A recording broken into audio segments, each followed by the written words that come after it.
morning. I'm Sherry Fletcher, and we are in the Cuchillo Bar in Cuchillo, New Mexico on March the...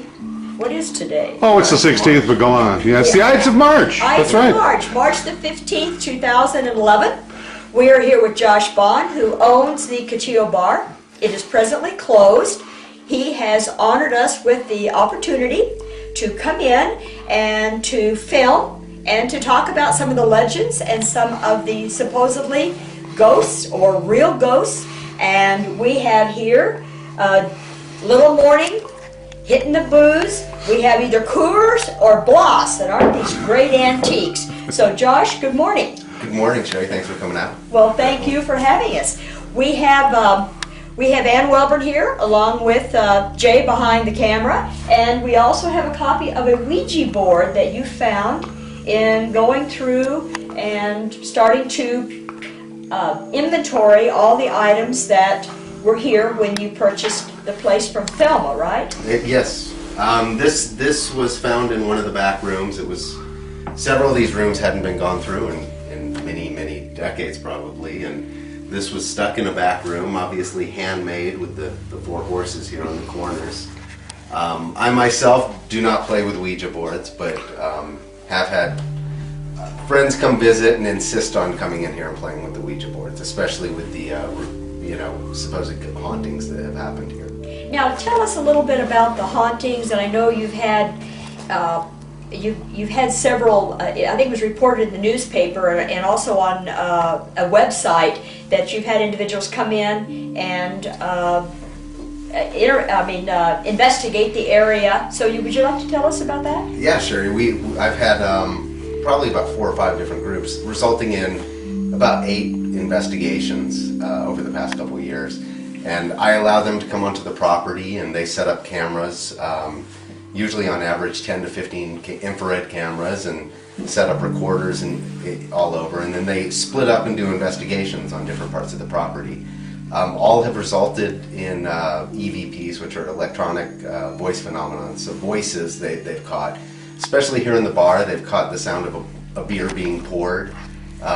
They've caught footsteps walking down the road here.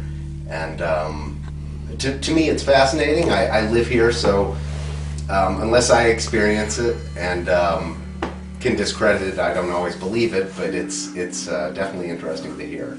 Now, you have a neighbor that has spoken of being able to recognize one of the voices? Yes.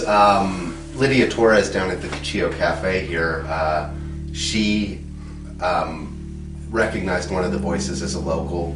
She recognized it by the tone of voice, the voice, and exactly what he said. He cursed at one of the investigators who was here investigating. And she thought he was grumpy. She definitely thought, she sounded, that's the voice of the grumpy man, yeah. Now then, regarding with the Ouija board, this is fascinating because in looking at the pictures that have been drawn here, this looks just like Mrs. Giles or Mrs. Warren's artwork from the 50s or the early 60s from Hot Springs High. And we have a Mustang that is brown and white. There's an Arabian, which you can definitely see the beautiful markings on the jaw and the elongated neck of an Arabian horse. And then there's the quarter horse, which has the thick neck, and of course the Palomino. As a child, being a horse lover, I bet this young lady was a horse lover as well, because these colors and these types of horses were very popular in the 50s. So has anybody used this particular board, and what did they find when they used it? They have not used this board. They actually used it was the typical Warner Brothers board that you see here. Yeah. Some friends of mine have come down from Albuquerque several times and broken this out and started asking questions about who was in here, who they thought was in here, and it came up with the name Zamoza. They asked the spirit if that they contacted if it could spell. It said no. So we kind of went through local names, and Zamora seemed like a pretty good it seemed like that was the name they were trying to get at. And I think that if it was a Zamora with an S, there is in fact a Zamora buried up in the Cheese Cemetery with the Zamora spelling S. Also, Josh was